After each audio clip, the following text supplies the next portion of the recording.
Olá, eu sou Larissa Nobre e esse é o nosso canal Advogateando, os primeiros passos do advogado. E eu queria agradecer a vocês pelo canal ter chegado a 10 mil inscritos. É muito gratificante saber que existem 10 mil advogados que estão engateando com a gente. E hoje o assunto vai ser sobre agravo do instrumento em decisões cíveis. Vamos lá?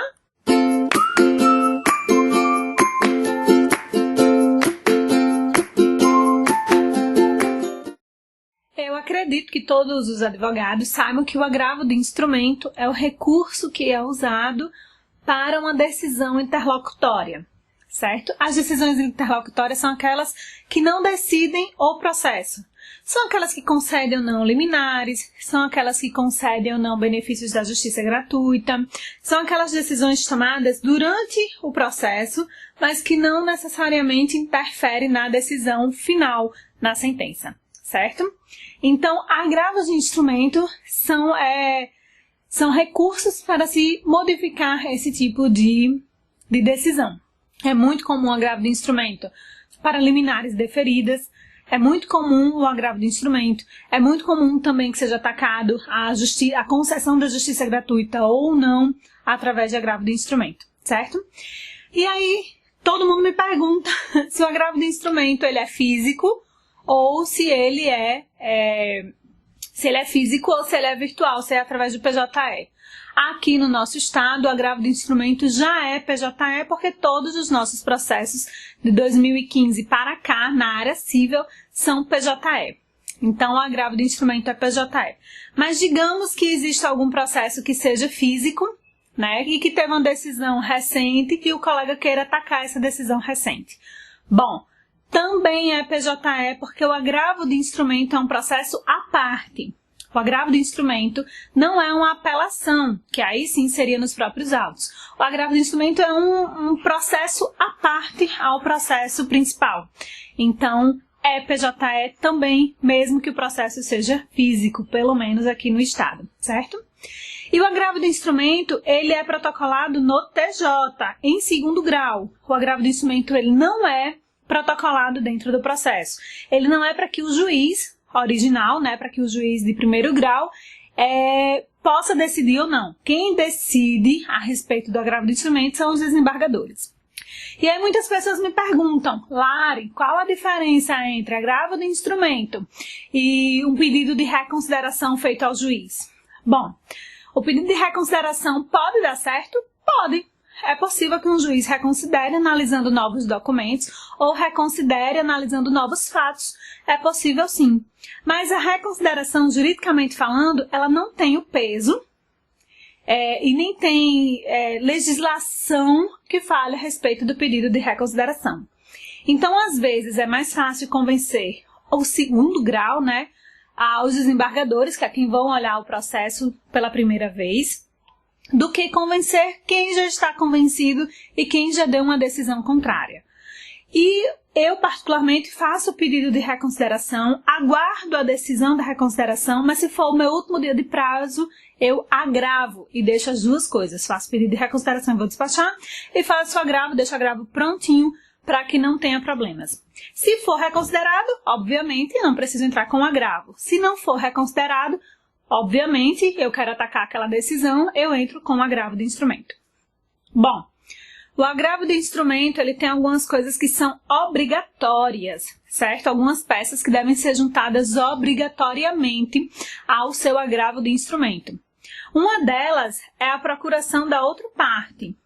E aí, pode vir a dúvida, né? Pode surgir a dúvida, mas se eu eu sou autora, fiz um pedido liminar, a liminar foi negada, a outra parte ainda não foi citada, não colocou procuração. Como eu vou anexar a procuração ou identificar a procuração da outra parte? Bom, pelo lógico, é claro que o colega não vai juntar o que não tiver junto aos autos. E aí eu abro um tópico dizendo do motivo de não ter juntado o agravo do instrumento, não ter subido com a procuração. O motivo é óbvio, já que não tem procuração dentro dos autos, né? E aí existe a decisão atacada. Hoje, né, com o novo Código de Processo de 2015, algumas coisas no agravo de instrumento mudaram, e mudaram para melhorar a nossa vida. Antes era muito mais rígido, mas hoje, como é tudo PJE, pelo menos aqui no estado tudo é PJE, fica bem mais fácil de colecionar no segundo grau as decisões de primeiro grau. Então, não tem muito problema, porque é só gerar o ID, baixar o processo completo e enviar. Tem algum prejuízo se o colega baixar o processo completo? Tô com preguiça de separar as peças. Na verdade, não. Só vai tornar o seu processo, o seu agravo mais volumoso.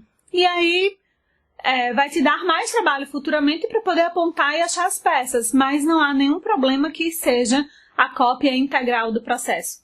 Inclusive, tem colegas que preferem trabalhar com cópia integral do que trabalhar com só as peças que são obrigatórias.